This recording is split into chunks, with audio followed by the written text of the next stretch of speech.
Today, guys, we are going to learn how to compare fractions on a number line, and then also to compare them using pictures of shapes too. Just remember, comparing them means that we are going to see which fractions are bigger than one another. All right, so this is a page from your packet, and I'm going to go through how to do this one because there is one right after it that is almost exactly the same to it. That way, after I go over this one, which some of you, I believe, already did this anyway, it will help you work on this one.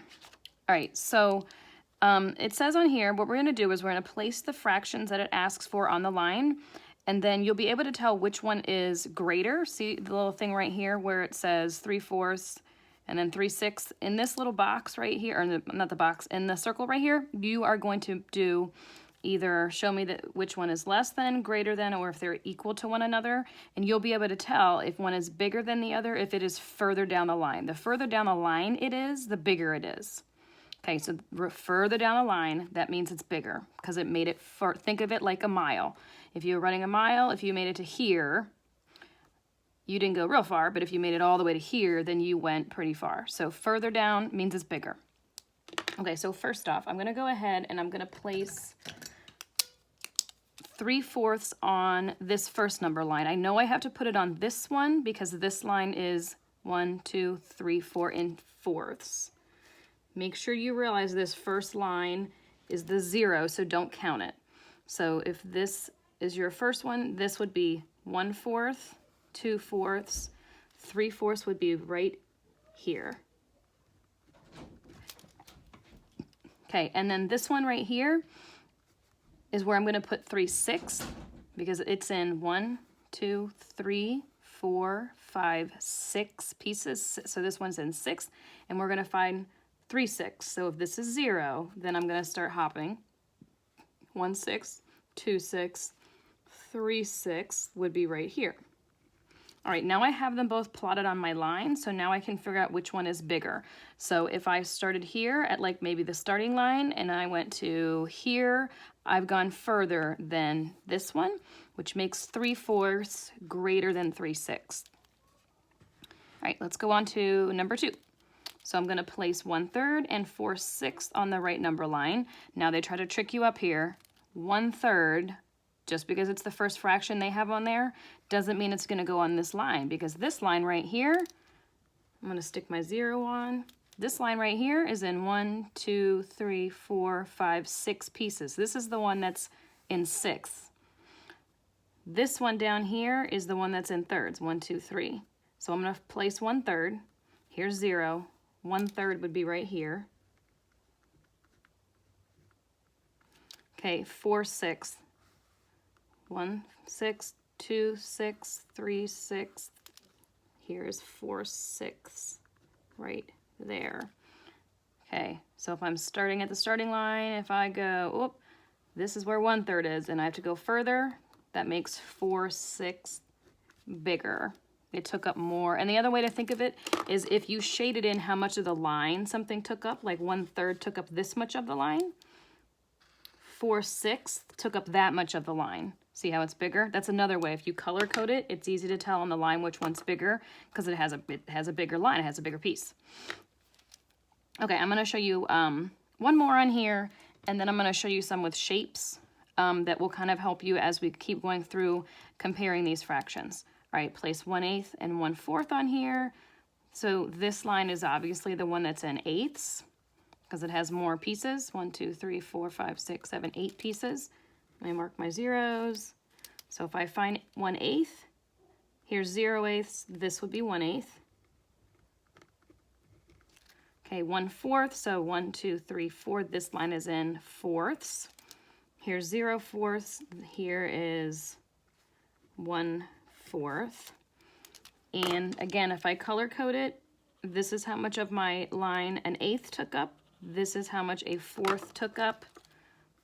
You can see the fourth is bigger and it's further down the line. So 1/4 is greater. So remember, it eats the bigger one.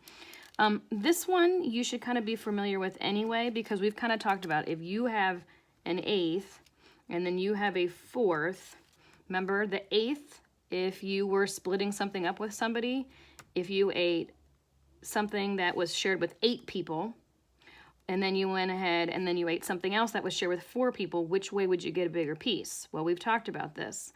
You would get a bigger piece if you only had to share with 4 people because it's not split up in as many pieces, like this one split up in 8 pieces. Okay, so there's, if you do it on a number line. I also have some shapes to practice doing the same thing. We're gonna just compare them a little bit. And you're going to have a couple assignments this week comparing fractions. Okay, so as you see at the top right here, I'm going to make, this will be like my row 1, row 2. These are all in halves, as you see. So up here for the first row, I'm going to shade in 1, 2, 3, 4, and then don't remember what goes on the bottom. The denominator is always how many's in 1. These were in halves, so there's 4 halves shaded in. Down here, I'm going to shade in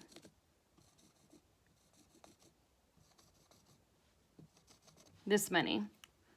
So remember, here, let's do it the other way this time. The denominator is always how many is in 1. Each of these is in halves. How many halves are there? 1, 2, 3, 4, 5, 6. There are 6 halves. Now, if I wanted to compare those, 4 halves here,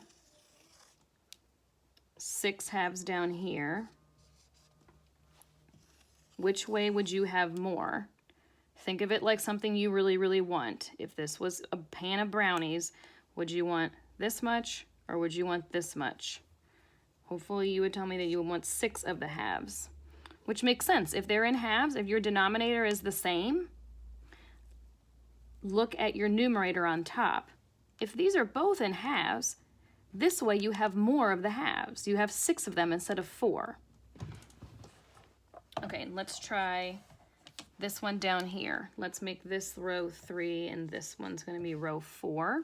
So as you see, these are in fourths. Okay, so I'm going to automatically go, and since I know these are in fourths, 4 has to be my denominator for both of these, fourths. Okay, and then right here, I'm going to compare 6 fourths with 8 fourths. Before I shade them in, right off the bat, here, let's put them down here. 6 fourths, 8 fourths. Before I do anything else, think in your head, which one has to be more? They're all in fourths. They all have 4 pieces. Would you rather have 6 of the fourths? Or if it's something you like, would you rather have 8 of them? Well, if they're all in fourths, if you have 6, this way you would only have 6 of them. 1, 2, 3, 4, 5, 6. This way you would get 8 of those fourths. 1, 2, 3, 4, 5, 6, 7, 8. And then look up and see. Well, I didn't need these at all, did I? Okay, so then look at what's left. Which way do you have more? If I did 6 fourths, I've gotten this one and then a little more of that one. If I did 8 fourths, I have this whole one and this whole one right here. So this one would have to be bigger. And again, it kind of makes sense, just like up here with 4 halves and 6 halves. They're both split into the same amount of pieces. This way you have 4 of those pieces. Over here you have 6, so you automatically have to have more. Okay, so we're going to keep working on that this week. And as usual, just send me a message, Dojo, Google Hangouts, however you need to do it. If you are having trouble and you need help, please, please, please, if you are confused, don't just skip over it. Call me and ask me for help, all right? Because it's really, as a teacher, it's really hard for me right now because I want to be there with you, teaching you. I want to be there with you, showing you these things when you're confused, and I can't, and that's hard for me. But if you give me a call and I can talk you through it, that really makes me feel like 100 times better, all right? And then I also know that you're working hard too. All right, guys, I'll talk to you later. Take care.